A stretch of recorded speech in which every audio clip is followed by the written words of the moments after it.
The Walking Dead has just aired its last episode of part 2 out of a 3-part final season. Before we get into the video, this will contain spoilers for all the episodes of the final season up to episode 16. In this part, we really get into the Commonwealth, which is a massive community, which is very much a resemblance of what it was like before the apocalypse even began. And it's great for our characters to have a new environment to interact in, because you can only have woods and these long stretches of roads for so long. It reminds me a little bit when in season 5 they get to Alexandria, where they can have warm showers for the first time in ages.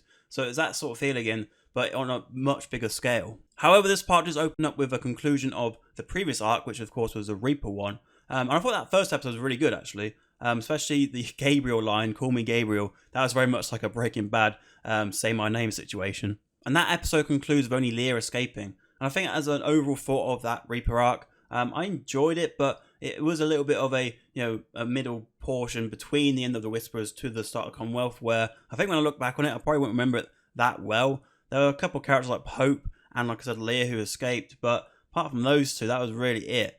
It was a bit of a means to an end for some characters to go and do something while other characters were getting involved with the Commonwealth. That same episode also does include a jump forward ahead to see Daryl at Hilltop in the Commonwealth gear, so it gives you a little bit of a, oh, how did this all happen? So it gives you a little bit of a tease there ahead of the next few episodes and to see how that all came about. Something I've really liked from this last batch of episodes is the relationships they put into the show.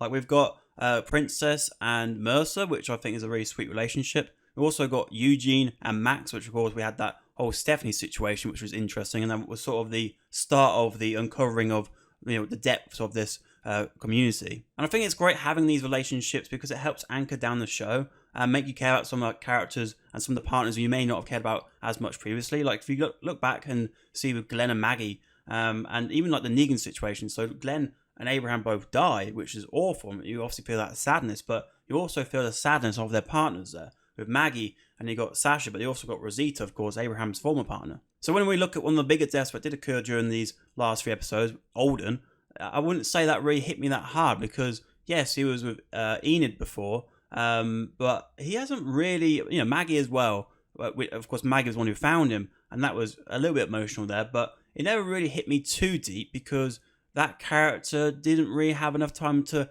really mold himself into the rest of the group. And I think, again, in the past seasons, you had that group, and I loved those episodes when we had that just one big group. But now there's so many different portions, so many different areas, especially during the All Out War section. We had all the different communities spread apart. Now they're a bit more together, and I think bringing them together within the Commonwealth as sort of the outsiders now, I think that's definitely worked a bit there in terms of giving us that core group again. Now, in terms of some of the new characters we have here, we have Pamela Milton, who is the leader of the Commonwealth. I really liked the episode when she went on tour with Aaron, looking at all the different communities.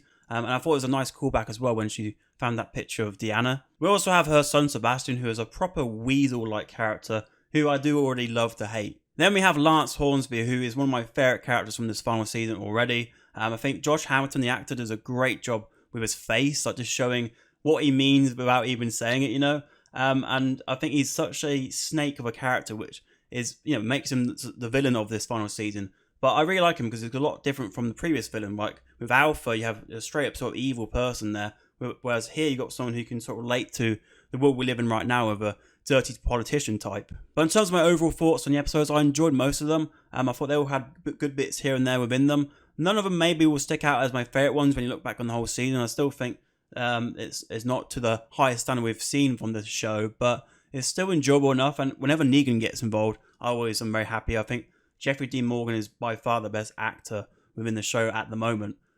So when he's involved, it's always better for me. But I think what it's done well in this mid portion is that it's built up great for the last 8 episodes. I don't see anything Rick-wise happening, maybe until the last couple episodes or even the last episode entirely. But I don't really need that ASAP because I've enjoyed what they've done here in the mid-section, how they built it up and how they left it as well. Like with Pamela Milton coming in from that newspaper article, how that's all going to kick interaction in the final few episodes. And then also with Lance Hornsby, like how far is he going to go with him flipping that coin and taking over all the different communities. So I'm ready for them. I think this has been a satisfying mid-portion of the final season. Could have been better, but it could have been a lot worse as well. And I can't wait for the final 8. But yeah, let me know your thoughts in the comments below, and also let me know your predictions for the final 8 episodes. What do you think is going to happen? Any big deaths going to happen as well? Let me know down there. Like the video if you enjoyed it. Subscribe for more, and I will see you in the next one.